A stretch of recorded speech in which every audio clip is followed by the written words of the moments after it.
सब दिनों में नहीं आ सकता, कुछ दिनों में आ सकता है। वहाँ पे हमने काम किया है हमारा, जहाँ पे रेतीली जमीन है, क्लाइमेट थोड़ा टीका भी देता है, वहाँ भी हमने आलू तैयार कराने हैं अपने विचार से।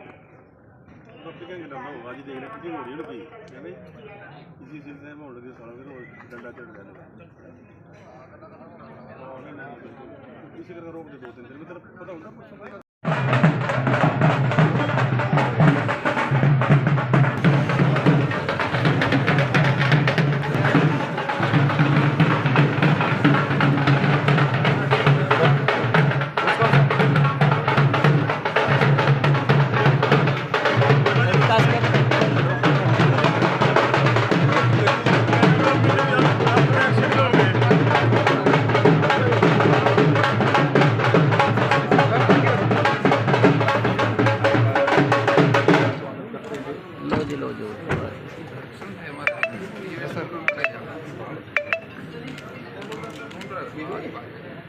होगी सर। नहीं कैसा है ये गांव, इसी गांव से होगी सर। शाम नेताजी स्वागत है।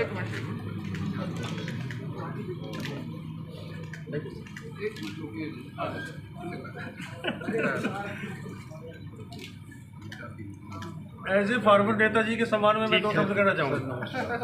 मेरा टाइम निकाल दो। नहीं, नेताजी तो है ही है, मंत्री जी हैं। क्लास फेलो ना वो क्लास फेलो।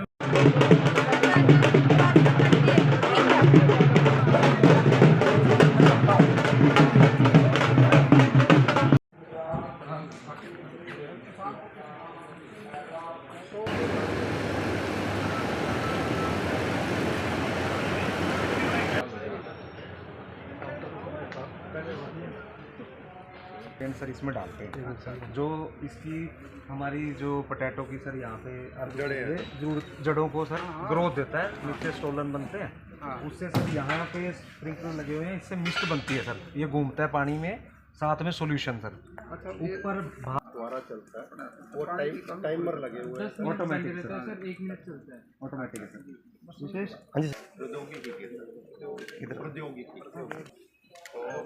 मतलब आप जो देख रहे हैं ना सर, अब ये देख लिया जी, ये आपको आज इजराइल गए थे, वहाँ भी देखा हवा में जो इसी में सारी खाद है सर, जो इसको जरूरत है सर, तो इसी में मिस्ट में ही इसको खाद मिलती है। पानी में ही आ गई ना सारी। हाँ जी सर, पानी नहीं है सर। अब सर अब ये जो आलू है ना सर, ये 5 से 8 गुना बनते हैं।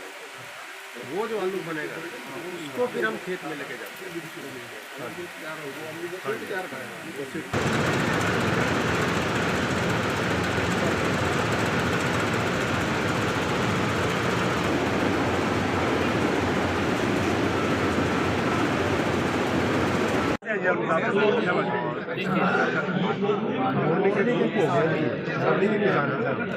अब ये इधर दिखाओ फोटो करते हैं, उसके बाद लास्ट में हम आलू नहीं बेचते, बहुत बेचने वाला मैं सब आलू का तो मार्केट में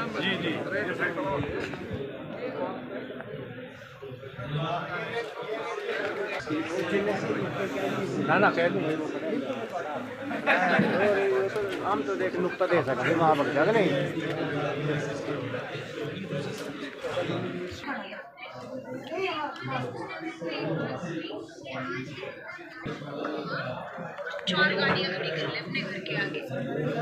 सरकार में कृषि एवं किसान कल्याण कैबिनेट मंत्री माननीय श्री श्याम सिंह राणा जी आधुनिक टिश्यू कल्चर प्रयोगशाला, एप्रोपोनिक्स यूनिट और विभिन्न आलू किस्मों के करेंगे।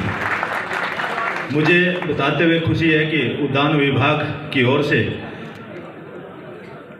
श्यामगढ़ के अंदर एक फोर्थ एक्सपो का समापन है। समापन अवसर पर हमारे बीच में मुख्य अतिथि के तौर पर स्वयं केंद्रीय मंत्री माननीय श्री परम आदरणीय डॉक्टर अर्जुन सैनी जी और विभाग के महानिदेशक परम आदरणीय डॉक्टर हमारे हरियाणा की से पावन धरा पर एक बार फिर से स्वागत। विभागाध्यक्ष आदरणीय डॉक्टर अर्जुन सैनी जी से आग्रह करूंगा कि आज के समारोह के मुख्य अतिथि और हरियाणा सरकार में कैबिनेट मंत्री कार्यक्रम की यादगार के लिए एक मोमेंटो देकर इनका अभिनंदन एवं स्वागत करेंगे। आप सबसे चाहूंगा कि तालियां बजाकर आप भी इसे स्वागत की बहुत ही सुंदर चित्र इस कार्यक्रम की यादगार के लिए विभाग की तरफ से विभाग के महानिदेशक डॉक्टर रणबीर सिंह जी और डॉक्टर अर्जुन सैनी जी द्वारा ये विभाग की तरफ से ये मोमेंटो सप्रेम भेंट किया जा रहा है। पुनः आप सबसे तालियों के हेलो हेलो हेलो। सर मेरा नाम देवेंद्र सिंह है, गांव बैरसल से हूँ सर। मैं 20 किले खेती करता हूँ। 20 के 20 किले में आलू की ही खेती करता हूँ मैं धान के बाद। तो इसमें कुफरी, उदय, पुखराज, संटाना, मोहन ये वैरायटी लगाते हैं जी हम। कितने दिन में तैयार हो जाती है आप फसलों की बिजाई? ये जी कम दिन की वैरायटी तो यही है। कुफरी उदय हो गया जैसे 7 या 8 जिसको कहते हैं, और पुखराज हो गया, ये कम दिन की वैरायटी है। संटाना थोड़े दिन फालतू लेता है, सिर्फ सोना थोड़े दिन फालतू ले जाता है। हाँ ये लंबे वैरायटी है, प्रोसेसिंग की वैरायटी है ये।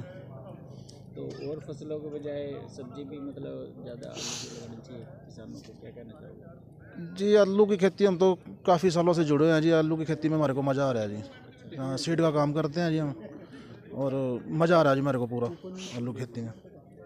हाँ जी देवेंद्र सिंह नाम है जी। सर क्या कुछ कहना चाहेंगे, आज पहुँचे हैं करनाल?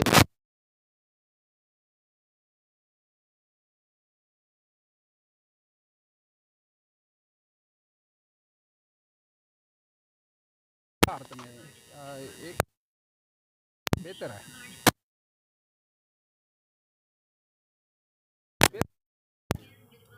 तो यहाँ पर जो है सीड तैयार होता है, उसमें तकरीबन 5 बार उसको रोटेशन में आएगा। वो एक बार पैदा किया, फिर दूसरी बार, फिर तीसरी बार, फिर चौथी बार। ये सूक्ष्म सा काम है, लेकिन 5वीं बार भी तैयार हो जाता है, जो किसान के लिए दिया जाता है।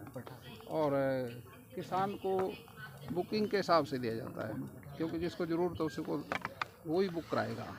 तो इससे हमारी आलू की वैरायटी अच्छी हुई है। सर इस बार किसानों को वो दाम नहीं मिले आलू के जो मिल सकते थे। देखिए आलू का दाम पहले MSP तय है, तो फसलों के दाम तो तय हैं, साग सब्जी के भी तय हैं पहले। ये तो नहीं ना भाई पैदा करने के बाद आलू का रेट लगेगा या किसी फसल का बाद में लगेगा। पैदा होने के बाद सब फसलों के भाव तय हैं। अगर उस भाव से कम बिकती है तो सरकार भरपाई करती है, कोई नुकसान तो होने नहीं देती। तो ये सरकार की, नायब सैनी जी की सरकार की खूबी है। तो हरियाणा एक ऐसा प्रदेश है जो सबसे ज़्यादा किसान को MSP के भाव से खरीदता है और फिर भरपाई करता है उसकी, तो कोई दिक्कत नहीं आती। सर CM नायब सिंह सैनी कह रहे हैं कि अगर क्राइम कंट्रोल नहीं हुआ तो SHO जो इंस्पेक्टर है उसका डिमोशन करके सब इंस्पेक्टर बना दिया जाएगा। देखिए जिसकी जिम्मेदारी है उसको जिम्मेदारी तो निभानी पड़ेगी, और वो अगर अपनी जिम्मेदारी में सक्षम नहीं है तो फिर उसका पद के हिसाब से CM साहब ने जो बात कही, जैसा जिसका पद वैसी जिसकी जिम्मेदारी। अगर वो जिम्मेदारी के लिए तो पद है, अगर जिम्मेदारी नहीं निभा पाता तो पद का महत्व घट जाता है, तो उस पर फिर सोचना पड़ता है। तो कल उपवास है सर कांग्रेस का मनरेगा को लेकर। देखिए मनरेगा जो आप पूछ रहे हो, ये 20 साल पुरानी एक्ट था, ये बनाया था जो। अब चलते चलते इसमें काफ़ी त्रुटियां आ गई। अब समय समय पे अगर हम त्रुटियों को दूर नहीं करेंगे तो फिर उस देश की अर्थव्यवस्था को पुश नहीं मिलेगा।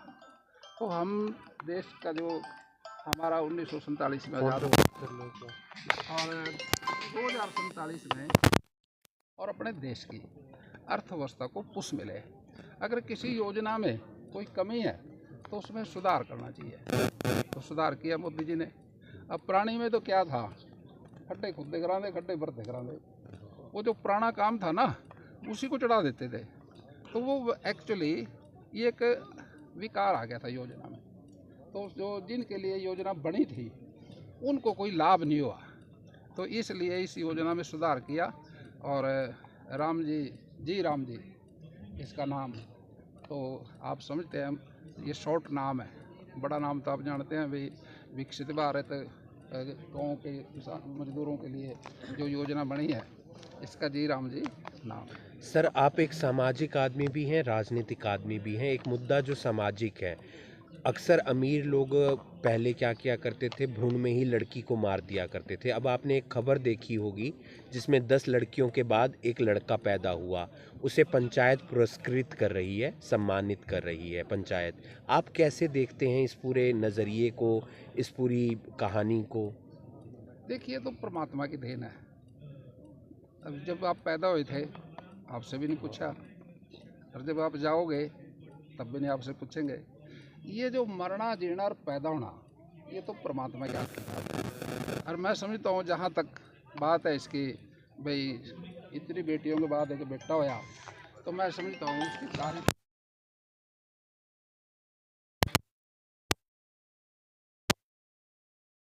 किसान है, खेती करने वाले हैं। और शिवराज चौहान जी वो भी ट्रैक्टर चलाते हैं, खेत में काम करते हैं। वो तो समझ पूरी है, कोई नुकसान नहीं आएगा, फायदा ही मिलेगा। भाजपा ने पंजाब चुनाव को लेकर कमर कस ली है, मुख्यमंत्री के भी लगातार वहां पर दौरे हो रहे हैं, क्या देखते हैं आगे भविष्य? देखिए, चुनाव तो होगा, कोई कमर कस के लड़ेगा, कोई कमर ढीली से लड़ेगा।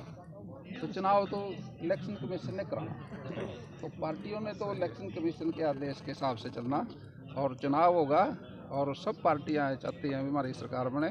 मैं समझता हूँ भी बीजेपी की एक बार कमल खिलेगा पंजाब में। शुक्रिया।